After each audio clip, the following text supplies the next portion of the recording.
My father returned after 10 years, so he could exploit my little sister. 3 years later, he's back, claiming he's dying and needs our help. The last time I saw my dad before he disappeared, he knelt down and told me I'd always be his little man. Then he got in his truck and drove away. I was 9, my sister Emma was 3. I didn't see him again until I was 19, and by then, everything had fallen apart. Our mom was never much of a mother. She yelled a lot, slammed cabinets, blamed us for everything. She sold substances out of the garage and made us lie about it. When I was 17, I called the cops on her.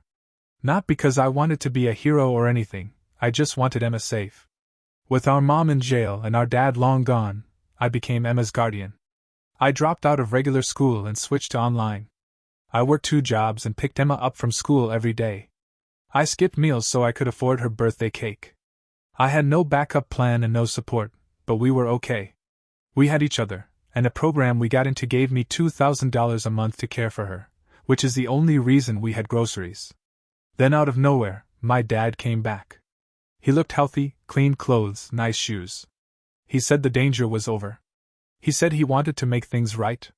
He told me I deserved to live my own life and go to college like a normal kid. He said he could take Emma, that it would give her stability and me freedom.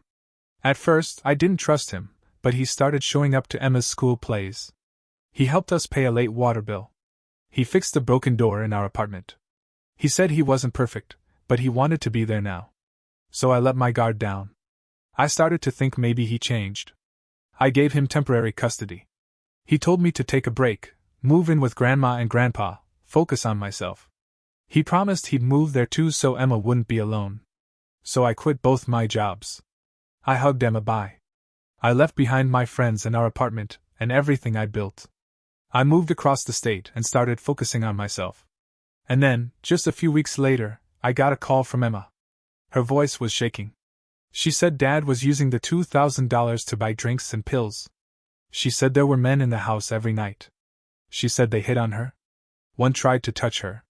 She said Dad told her to stop wearing shorts and it wouldn't happen. I packed a bag the next morning. I told my dad I was coming to get her.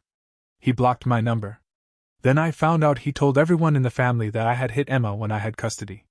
That I was using the $2,000 for myself. He said he only stepped in to protect her.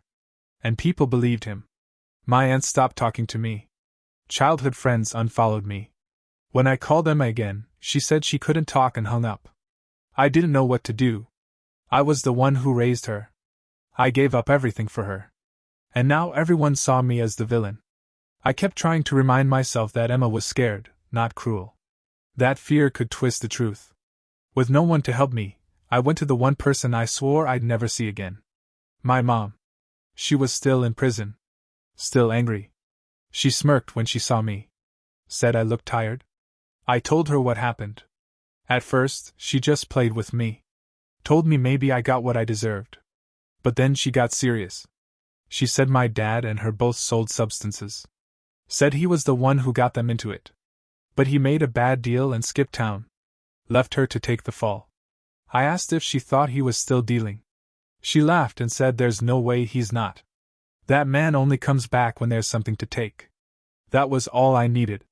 I went back to our old neighborhood. I asked around. Most people shut me down. One guy said, "Don't stir up drama." Then I walked into a corner store I hadn't been to in years.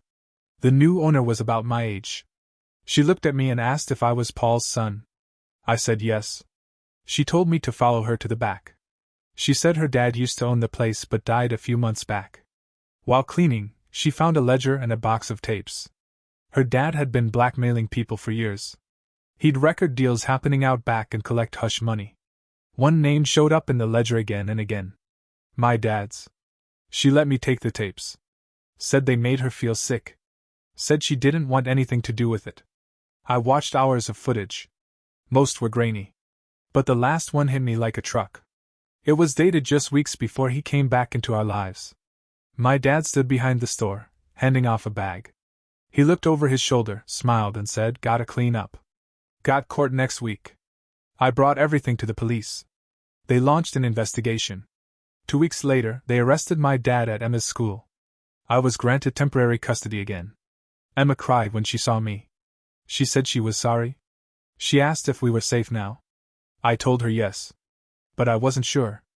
A few days later, I went on a date with a girl from the shop. I thought maybe I deserved something normal. Maybe I was finally healing. I hadn't smiled like that in months. But then, in the middle of the date, my phone rang. Blocked number. But I answered. And of course, it was my dad. He said he made bail and that I'd regret everything. That's when I heard Emma screaming in the background. I ran to my car and called 911 while speeding toward our apartment. The dispatcher kept telling me to slow down. But I couldn't. All I could think about was Emma. I got to our place in record time. The door was wide open. I rushed inside, calling her name. No answer. The place was trashed. Drawers pulled out. Clothes everywhere. Emma's favorite stuffed rabbit was on the floor. One ear torn off. The sight of that rabbit, the one I'd saved up for 3 weeks to buy her for her 5th birthday, made my stomach turn. I checked every room twice. No sign of her. No sign of my dad. I ran back outside and asked the neighbors if they saw anything. Mrs. Jenkins next door said she heard yelling about an hour ago. She saw my dad dragging Emma to his truck. She thought it was just a tantrum. I wanted to scream at her for not calling someone. But there wasn't time. My hands were shaking so badly, I could barely hold my phone. The police showed up 5 minutes later. I told them everything. They took notes and said they'd put out an alert. I could already tell they weren't acting fast enough. One of the officers kept questioning me, asking if I was absolutely sure Emma was really in danger, or if maybe this was just some kind of messy custody fight. I pulled out my phone and showed him the videos I'd recorded. I told him about the drugs being dealt, and the strange men who kept coming around the house. I laid it all out. Every single thing. That's when he finally seemed to take me seriously. They issued an Zoe alert for Emma right after that. I sat there alone in our torn-up apartment, waiting for any kind of update. My phone wouldn't stop buzzing, messages from relatives, all wanting to know what I'd done this time. None of them believed me. They were all convinced I was just stirring up drama to get Emma back. I ended up turning my phone off completely. Then something from that phone call with Emma a few weeks ago came back to me. She'd mentioned that Dad sometimes took her out to a cabin. Said it was a spot where his business friends liked to meet up. I had no clue where that cabin was. So I called Tanya, an old friend of my mom's who used to hang around both of my parents. At first, she didn't want anything to do with me. I begged her. Told her Emma's life might be on the line. After a long pause, she finally caved and said there was a hunting cabin about 2 hours north. Apparently, my dad used to take his buddies there to party and blow off steam. I jotted down the directions and hit the road. I didn't tell the police where I was headed. I was afraid they'd either try to stop me or take too long to act. The drive felt endless. Every passing minute, I kept imagining what Emma might be going through. Her terrified little face was burned into my mind. I kept replaying her voice from that last call over and over. The farther north I went, the worse the roads got. Asphalt turned into gravel, then gravel into bumpy dirt paths. Potholes big enough to swallow a tire made the drive even rougher. By the time I spotted the dirt road that led to the cabin, the sun was already starting to dip behind the trees. I turned off my headlights and parked the car about a quarter mile out. The rest of the way, I went on foot through the woods. My heart was pounding so loud I half expected someone to hear it echoing through the trees. When the cabin finally came into view, I saw my dad's truck parked out front. There was one light glowing from inside. I crouched low and moved in closer. Through a filthy window, I spotted Emma sitting on an old couch, hugging her knees tight to her chest. My dad was pacing around on the phone, looking pissed. I couldn't hear what he was saying, but the way he kept pointing at Emma, it looked like he was threatening her. I knew I had to get her out, and fast. I didn't have a weapon. I didn't even have a solid plan. Just raw determination and a whole lot of adrenaline. I crept around the cabin looking for a way in. The back door looked a lot flimsier than the front, so I waited for a moment when my dad disappeared into what looked like the bathroom. That was my chance. I rushed to the back door and tried the handle. Locked, of course. I glanced around and spotted a pile of firewood nearby. I grabbed a thick log and slammed it against the doorknob. The sound was way louder than I expected. I froze, holding my breath to see if my dad had noticed. Nothing. I hit it again, harder. This time, the lock gave out and the door flew open. Emma's eyes widened when she saw me. I quickly held a finger to my lips. She gave me a quick nod and started getting up. That's when the bathroom door creaked open. My dad stepped out, still holding his phone. The moment he saw me, his face twisted in rage. "You little piece of garbage!" he growled. I lunged toward Emma, grabbed her arm, and tried to drag her toward the exit. But my dad moved quicker than I expected. He yanked me back by the shirt, breaking my grip on her. I stumbled and hit the wall hard. He shoved me again, and my head slammed into a picture frame. The glass shattered everywhere. "Run, Emma!" I yelled. She froze for a split second, then darted for the door. My dad turned to chase her, but I tackled him from behind before he could take a step.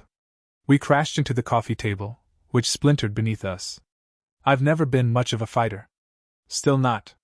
But right then, all I cared about was giving Emma a head start. The thing is, my dad was stronger than me. He rolled me onto my back and pinned me down with his weight. Then his fist came down hard on my jaw. Everything flashed white for a second. He hit me again. I could taste blood in my mouth. "You ruined everything," he spat at me. "I had a good thing going, money, power, the right people in my corner. Then you had to play the damn hero." That's when I heard it, the sound of a car engine turning over outside. Emma had made it to my car. My dad heard it too. He whipped his head toward the window to listen. That tiny second of distraction was all I needed. I reached for a jagged piece of broken table and swung it as hard as I could at his head. The crack when it hit him was sickening. He slumped to the side, dazed but not completely out. I scrambled up and ran. Outside, Emma was in the driver's seat, engine running, but frozen. She was only 13, after all. I jumped in, slammed the door shut, and floored it, kicking up dirt and gravel as we peeled out. In the rearview mirror, I caught a glimpse of my dad stumbling out of the cabin, blood streaking down his face. He was yelling something, but the roar of the engine drowned him out. We didn't say a word for the next 10 minutes. My hands wouldn't stop shaking. Emma was quietly crying beside me. Once we reached the main road, I pulled over and dialed 911. I told them where the cabin was and that my dad had been there. I did my best to lay out the whole situation. They told me to head straight for the nearest police station.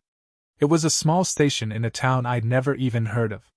A deputy named Daniels was the one who took our statements. Middle-aged guy, kind eyes. He listened carefully while I explained everything: the custody battle, the drugs, the kidnapping. He took photos of the bruises on my face and the cuts on my hands.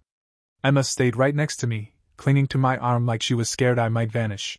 When it was her turn, she backed up everything I'd said. She told Deputy Daniels about the shady men at the house, how our dad would leave her alone for days at a time. How he warned her not to tell anyone or he'd hurt me. Deputy Daniels got on the phone with Child Protective Services. A woman named Ms. Daniels showed up about an hour later. She had a clipboard and a serious look on her face. She took Emma into a separate room for a private talk. I stayed in the waiting area, knee bouncing like crazy. All I could think about was, what if they didn't believe us? What if they took Emma away anyway? Then my phone buzzed. It was a text from an unknown number.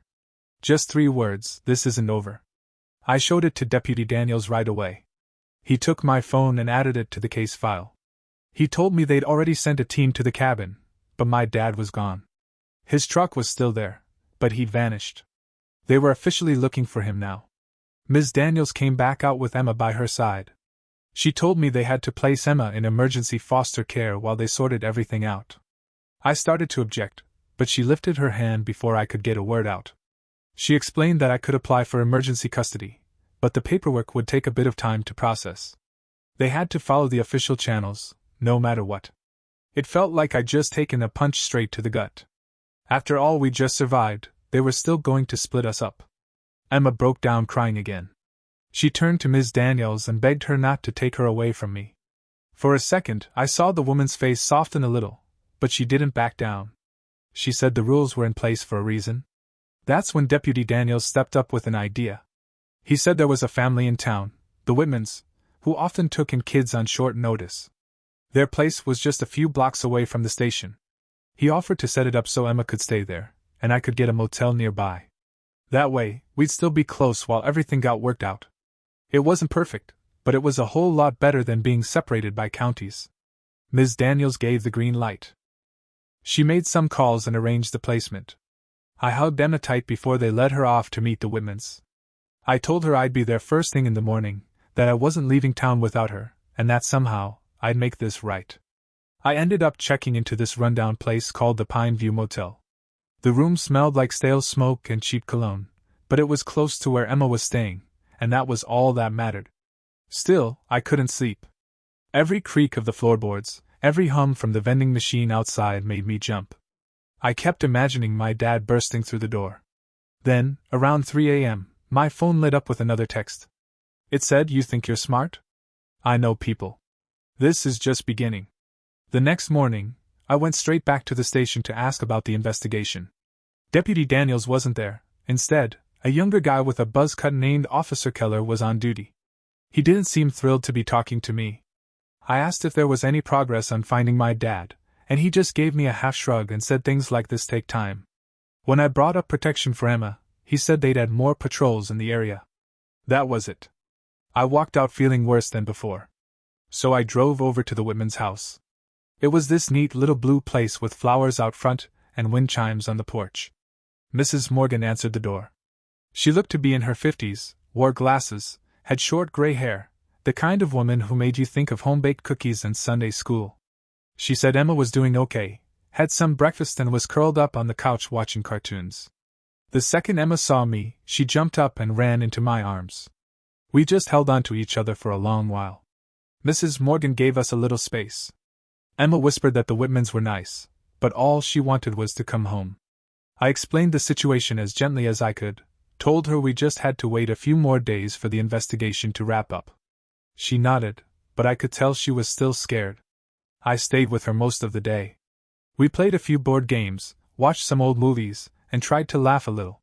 But no matter how hard we tried to act normal, there was this thick cloud of tension hanging over us.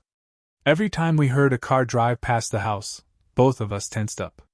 Later in the evening, Mr. Morgan got home from work. He was a big guy with a full beard and a voice that filled the whole room even when he wasn't trying. He offered to let me stay for dinner, but I politely said no. I didn't want to overstep.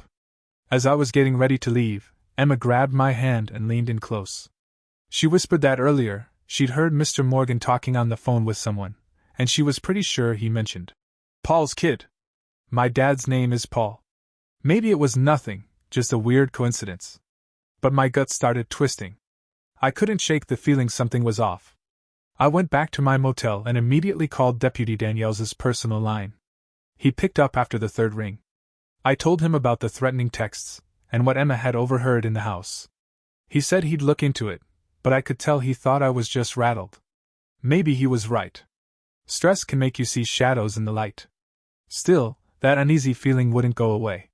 That night, I drove back toward the Whitmans' place and parked a little ways down the street. I just needed to make sure Emma was okay. Around midnight, a car pulled up outside their house. A man got out and walked right in, like he'd been there before. He wasn't inside long, 10 minutes tops. When he came back out, my heart just about stopped. I recognized him. He used to hang around our apartment when my dad first came back into the picture. One of the guys Emma said gave her the creeps. My blood turned to ice. I grabbed my phone and called Deputy Daniels again. No answer. So I dialed 911. The dispatcher said they'd send someone over, but it could take 30 minutes or more. I didn't have that kind of time. I pulled up to the Whitmans' driveway and jumped out of the car. I pounded on the door like my life depended on it. Mr. Morgan opened up, clearly irritated. I told him I needed to see Emma. He said she was already asleep and told me to come back tomorrow. I didn't wait. I pushed past him and walked into the house. Mrs. Morgan was sitting on the couch and looked downright terrified. I called out for Emma, no answer. I ran upstairs, checking every bedroom. She was gone. I stormed back downstairs and demanded to know where she was. Mr. Morgan got in my face, telling me to get out before he called the cops. I told him I had already called them. Mrs. Morgan broke down in tears. Through sobs, she admitted that my dad had contacted them. He told them he was an old friend of her husband's, and that there'd been some kind of misunderstanding. He said he just wanted to talk to Emma in private. So, they let him take her. An hour ago. I nearly lost it. I grabbed Mr. Morgan by the collar and shouted, asking where the hell they went. He swore he didn't know, just that my dad said he was taking her somewhere safe, until things cooled off. I wanted to punch him. Bad. But that wouldn't help Emma. I forced myself to step back. The cops pulled up a few minutes later. Officer Keller again. At first, he looked like he didn't believe me, until Mrs. Morgan confirmed every word. They brought the Whitmans in for questioning and issued a second alert for Emma and my father. And just like that, I was back at square one. My dad had Emma again, and I had no clue where he might have taken her. I sat in my car trying to piece it all together. The cabin was compromised. Our old apartment was too risky. Then something clicked. I remembered something my mom had said during a prison visit, something about a storage unit where they kept extra supplies. A place the cops never managed to find during the last raid. I drove back to our old neighborhood. It was closing in on 2 a.m. now, and the streets were dead quiet. I parked outside the storage facility she mentioned. One of those 24-hour places with big metal doors and keypad entry. Problem was, I didn't have a code. I had no idea how to get in. So I circled the back fence, hoping to find something, anything. There was a small rip in the chain link, just wide enough to squeeze through. I tore my shirt climbing in, but I made it. Now I was standing in a maze of storage units, with hundreds of doors and no clue where to start. I started walking the rows, scanning for signs that someone had been there recently. Most units were shut tight and pitch black. I told myself to think like my dad. He would have wanted somewhere that felt familiar but wasn't too obvious. I suddenly remembered Unit 227. I'd seen it on some old paperwork years ago when I was digging through my mom's stuff, looking for my birth certificate. My heart was racing as I made a beeline for it. When I got close, I saw a faint light glowing from underneath the door. I leaned in and pressed my ear to the metal. Voices. One of them was definitely my dad's. I needed a game plan. I couldn't just charge in like I did at the cabin, barely got away with that, and at least then I had the element of surprise. I looked around for anything I could use as a weapon. There was a busted broom handle propped up nearby. Not exactly ideal, but it was better than going in empty-handed. I was just about to make my move when headlights swept across the yard. A car was pulling in. I ducked behind one of the units and watched carefully. It was a patrol car.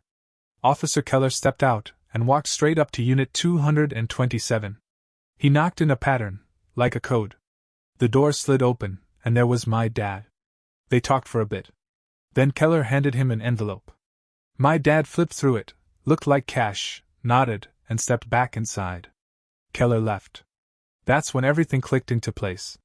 Now I understood why the cops had been dragging their feet. Why Keller always looked annoyed when I asked questions. Why my dad got out on bail so fast despite how serious the charges were. Keller was on his payroll. Probably had been for a while. I realized then, I couldn't rely on the police. I was on my own. I waited until Keller was long gone, then crept back over to the unit. I could hear my dad inside, talking on the phone. He sounded angry. I caught a few words. Loose end, handle it. He was talking about me. I was the loose end. I had to get Emma out of there. Right now.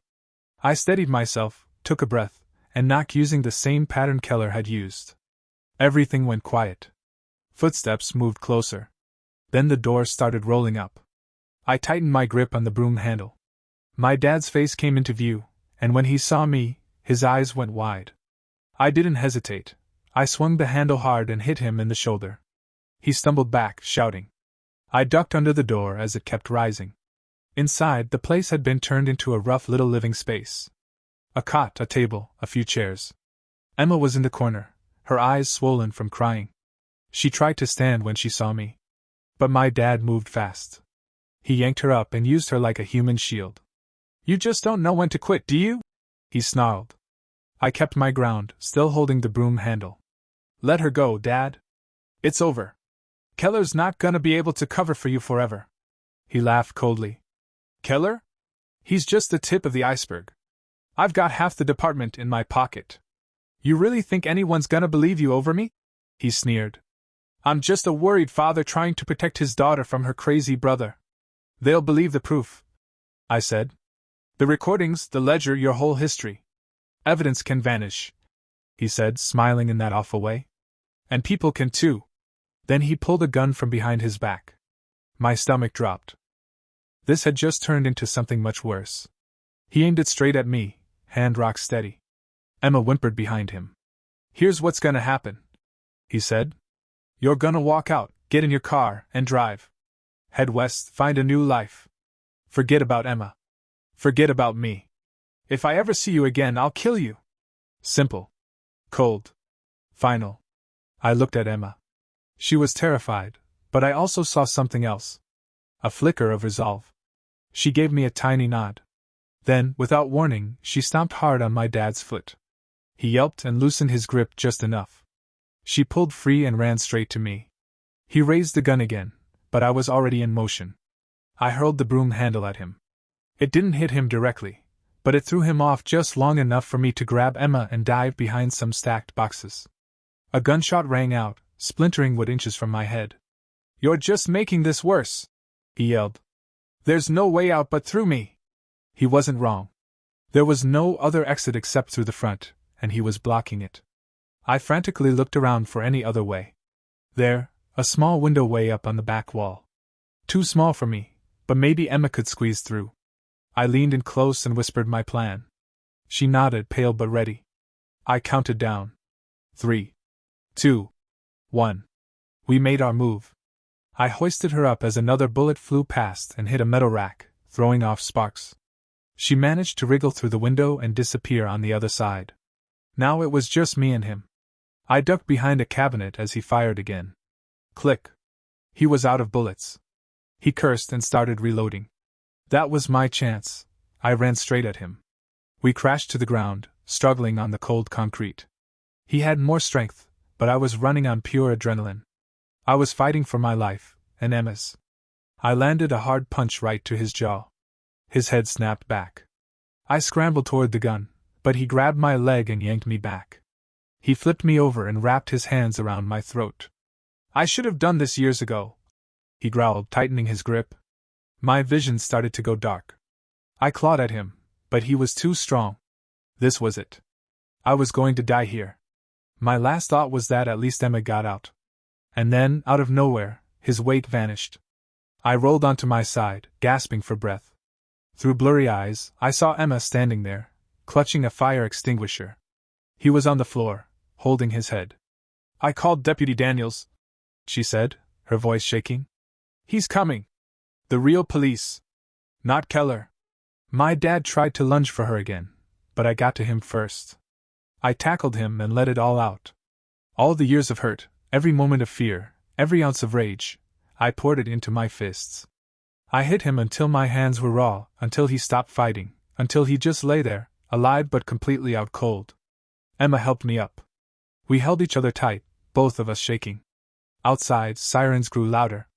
And for the first time in a long, long while, I actually believed we might be okay. Deputy Daniels showed up with backup. They arrested my dad and called an ambulance for me. My face was a wreck. Bruises already blooming on my throat. While the paramedics checked me over, Deputy Daniels pulled us aside to get our statements. He looked genuinely pissed when I told him what Keller had been up to. Said he was going to dig into it himself. Ms. Daniels showed up not long after we got to the hospital. She looked worn out, but you could see the relief in her eyes when she saw Emma was okay. She told me they'd searched the Whitman's house and found proof they were tied up in my dad's drug business. Turns out they'd been arrested too. And Keller? He was officially under investigation. It finally felt like the pieces were falling into place. But there was still the matter of what would happen with Emma. Ms. Daniels said, by law, Emma had to be placed in a licensed foster home until everything got sorted. I opened my mouth to argue, but before I could say much, she said she was going to recommend I get emergency custody back. She admitted the situation wasn't exactly by the book, but considering everything, she believed Emma would be safest with me. It'd take a few days to go through the system, though. Until then, Emma would stay with a foster family they trusted, and I'd be allowed to visit as often as I wanted. It wasn't everything I hoped for, but it was a step in the right direction. For the first time in a long while, I started to believe we might actually get a real shot at a future. While I waited for the hospital to discharge me, Emma was curled up in a chair next to me, fast asleep. My phone buzzed. It was Zoe, the girl from the corner store, texting to ask if I was okay. That's when it hit me. I'd completely forgotten about our date. With everything going on, she had just slipped my mind. I sent her a quick message explaining the basics of what had happened. She responded right away, asking if she could help with anything. I paused for a second, then asked if she knew any decent apartments for rent around town. Someplace quiet. Someplace safe where Emma and I could start over. She said she'd see what she could find. Then she texted back, "You're a good brother. Emma's lucky to have you." I looked at Emma, sound asleep despite everything. Despite the fear and the trauma. Despite our dad turning into a monster and our mom turning her back on us. She was still here. Still fighting. Still trusting me to look out for her. And in that moment I knew, it wasn't luck. We built this bond ourselves. Me and Emma, we made our own little family when no one else would step up. And no matter what came next, we'd stick together. The next morning, Deputy Daniels showed up at the hospital. He looked like hell, like he hadn't slept at all, holding a coffee and some fresh updates. He told me they'd found another storage unit my dad had rented. This one had the whole stash, drugs, cash, and a bunch of fake IDs. Looked like he was planning to vanish with Emma. Just hearing that made me sick to my stomach. "We've got him nailed," Daniels said. "Kidnapping, drug trafficking, child endangerment, attempted murder. He's not going anywhere for a long time." I wanted to feel relief, but I couldn't. Not yet. My dad had people. Friends in uniforms. What if someone else came after us? Daniels must have seen the worry on my face. "Keller's suspended," he said. "We're digging into everyone connected to your dad. The whole operation's coming down." I nodded, but deep down I wasn't ready to let my guard down. I'd learned not to trust too easily. That afternoon, the hospital finally released me. My face was a mess, and my throat had dark bruises from where my dad had tried to strangle me. The doctor said I was lucky nothing was permanently damaged. There was that word again, lucky. Ms. Daniels showed up like she said she would, along with the Foster family, the Parkers. They seemed like good people. Mr. Parker was a high school math teacher, and Mrs. Parker worked from home as a graphic designer. They didn't have any other kids, which was probably for the best. Emma needed quiet. A little peace. Saying goodbye, even just for a few days, was harder than I expected. Emma clung to me like she was afraid I might vanish. "Just a few days," I whispered. "Then we'll be together again." She nodded against my chest. "Don't disappear," she said softly. Those two little words broke my heart in half. After everything she'd been through, her biggest fear was being left behind again. I hugged her tighter. "Never," I said. "You're stuck with me now, kid. Forever." The Parkers took Emma home, and I checked into a different motel, this one a little cleaner than the last. At least the sheets didn't smell like cigarettes. I collapsed on the bed, completely drained. Not long after, my phone buzzed. It was Zoe again. She'd found a possible apartment, 2 bedrooms, first floor, safe neighborhood. Said the landlord was her uncle's buddy and could show me around the next day if I felt up to it. I texted back a quick thanks. Then I passed out for 14 hours straight. The next few days were a blur, meetings, documents, phone calls, more paperwork. I made time to visit Emma every single day. She was hanging in there. Quiet, but okay. Mrs. Parker told me Emma was having nightmares, which didn't surprise me. I had a few of my own. Zoe ended up showing me the apartment she mentioned. It was small but cozy, with big windows and even a tiny backyard. The rent wasn't bad, especially since I'd be getting that kinship care stipend again once custody came through. The landlord, Mr. Aiken, was a little unsure at first. I mean, I was a 19-year-old kid with no rental history, not exactly his dream tenant. But Zoe vouched for me, and that seemed to do the trick. He agreed to a 6-month lease. I signed the papers that same day, and used most of what I had saved up for the deposit and first month's rent. Picked up a couple beds and a tiny kitchen table from the second-hand shop. It wasn't much, but it was a start. 5 days after that mess at the storage unit, I got a call from Ms. Daniels. Emergency custody was approved. I could pick up Emma the next day. I sat right there on the floor of that empty apartment, and cried. Not because I was sad, just because I finally could let it all go. When I told Emma, she gave me a smile, a real one. The kind that reached her eyes. The Parkers helped us pack up her few belongings and move her in. They looked genuinely happy for us, which meant a lot. Mrs. Parker gave me her number and told me to reach out if we ever needed anything. I thanked her, though I knew I probably wouldn't call. We'd been taking care of ourselves too long to ask for help easily now. That first night in our new place felt strange, but good. We ate pizza on the living room floor and watched silly videos on my phone. Emma fell asleep leaning against me. I picked her up and tucked her into her new bed. Then I sat there for a while, just watching her breathe, not quite believing that somehow we'd actually made it through.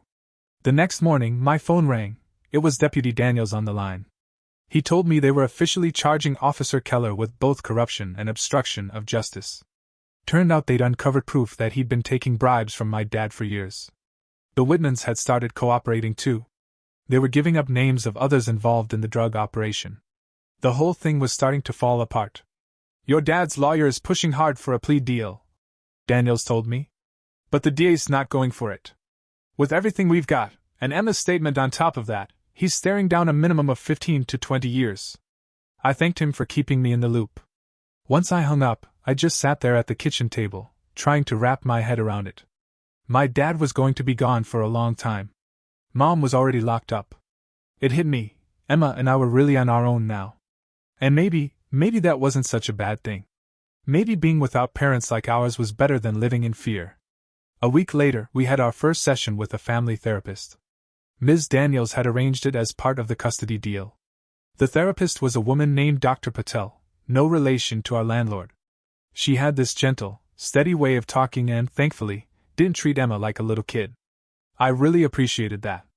"This won't be easy," she told us kindly. "You've both been through a lot. Healing takes time." Emma nodded, serious as ever. "But we've got each other," she said quietly, glancing over at me. Dr. Patel smiled. "Yes. That helps more than you know." After that, life slowly started settling into a rhythm. I landed a job at a local hardware store. The schedule was flexible, and my boss, Mike, was super understanding whenever I needed time off for Emma's therapy or school stuff. Emma went back to school. Those first couple of weeks were tough. Kids asked about the bruises, why she'd been gone for so long. But Emma was stronger than I gave her credit for. She faced it head on and got through it. Zoe and I started spending more time together too. Not really dating, we both had too much going on, but she'd stop by, bring food, help Emma with her homework. Having someone around who knew our story and didn't look at us with pity, that meant a lot. Then, about a month after we'd moved into the apartment, a letter showed up from my dad. I nearly tossed it straight in the trash without even opening it. But curiosity got the better of me. Inside was a short note. Just a few lines. "I know you won't believe me, but I'm sorry. I never meant for things to go this far. Take care of Emma. Do better than I did." No name. No asking for forgiveness. Just that. I sat there staring at it for a long while. Then I ripped it into tiny pieces and threw it out. Sorry, didn't change the past. It didn't erase Emma's nightmares. It didn't heal the damage he'd done to both of us. Life didn't suddenly become easy. We still had hard days. Days when Emma shut down completely. Days I'd find her curled up in her closet because she heard a car that sounded like Dad's. Nights I'd jolt awake, heart racing, thinking he'd somehow broken out and was coming for us. But we had good days too. We went to the park. We baked cookies that came out terrible, but we laughed about it anyway.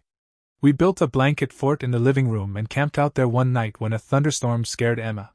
Simple things, but they felt like tiny miracles after everything we'd survived. Then, 3 months after we'd moved in, Ms. Daniels called again. She wanted to meet. Instantly, my stomach dropped. Those meetings usually meant bad news. I spent the whole day anxious, running through every awful possibility. What if they decided I wasn't a good fit for Emma? What if they were sending her to a foster home after all? We met at a little coffee shop not far from our place. When I saw Ms. Daniels smiling, I let out a breath I didn't know I was holding. She had a folder with her. "I've got some news," she said. "Your dad's trial is scheduled for next month. The prosecutor wants to know if Emma would be willing to testify." I stiffened. No way. She's already been through enough.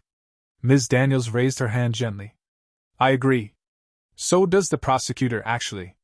They've got enough evidence without needing her to take the stand." I just had to ask, officially. I nodded, starting to relax. So, what's in the folder? She slid it across the table. This is the paperwork to make your guardianship permanent. Not temporary. Not emergency custody. Official. The word hit me hard. Permanent. I blinked at the folder. What does that actually mean? She smiled. It means no more monthly check-ins from me. It means the state legally recognizes you as Emma's guardian until she turns 18. It means stability. I opened the folder slowly. It was full of official documents, lines to sign, forms to fill out. My hands trembled. Why now? I asked. Because you've earned it, she said plainly. You've kept a stable home. Emma's back in school. You're both in therapy. You've got a job. You're doing everything right. I didn't know how to respond. After so many months of battling the system, it felt strange, almost unbelievable, for something to finally go our way. Take a few days to think it over, she said gently. Talk to Emma. There's no rush. But I didn't need time to think. I grabbed a pen and started filling out the forms right then and there. Ms. Daniels helped me navigate the confusing legal language. By the time we finished, my hand ached from signing my name so many times. What happens next? I asked as she tucked the papers back into the folder. I'll file them with the court, she said. There'll be a hearing, but it's mostly a formality. As long as nothing unexpected comes up, you'll be Emma's permanent guardian within the month. I walked home in a daze. Permanent guardian. It was what I'd been fighting for since the day I took Emma and ran. And now that it was actually happening, it felt surreal. I was 19. Most people my age were out figuring out college majors and partying on weekends. And here I was, raising a 13-year-old. That night I told Emma. She threw her arms around me so tight, I could barely breathe. Does this mean no one can take me away? She whispered. That's exactly what it means, I told her. She pulled back just a bit and looked me in the eye, all serious. What about when I'm older? Will you still want me around then? I ruffled her hair and grinned. Kid, you're stuck with me. Forever. Even when you're old and gray. She rolled her eyes at that, but I saw the smile tugging at her lips. The court date was set for a Tuesday morning. I took the day off work. Zoe offered to come with us for moral support, which meant a lot. We all got dressed up for the occasion. Me in the only button-down shirt I owned. Emma wore a dress she'd borrowed from a friend at school. Zoe showed up in a simple blouse and skirt. We were nervous, but hopeful. The courtroom was smaller than I expected. Just a judge, a court reporter, Ms. Daniels, and us. The judge was an older woman with gray hair and reading glasses. She reviewed our case file, asked me a few questions about my plans for Emma's education and our living situation. Then she asked Emma if she wanted me to be her guardian. Emma stood up straight, looked the judge in the eye and said, "He already is. He always has been." The judge smiled slightly. Well, now it will be official. She signed the order and banged her gavel. Just like that, it was done. Outside the courthouse, Emma couldn't stop grinning. Zoe suggested we celebrate. We went to an ice cream place downtown and ordered the biggest sundaes on the menu. As we sat there, eating ice cream at 11 a.m. on a Tuesday, I looked at Emma. Really looked at her. She was laughing at something Zoe said. Chocolate sauce on her chin, her eyes bright. She caught me staring and raised an eyebrow. What? Nothing, I said. Just happy. And I was. Despite everything. Our parents, the system, the fear and uncertainty. We'd made it. We'd built something good out of all that bad. It wasn't perfect. We still had a long way to go. But we were together. We were safe. We were family. That night, after Emma went to bed, I sat on our small porch and looked up at the stars. I thought about everything we'd been through. The close calls. The betrayals. The moments I thought we'd never make it. But we did make it. And whatever came next, we'd face it the same way we'd faced everything else. Together.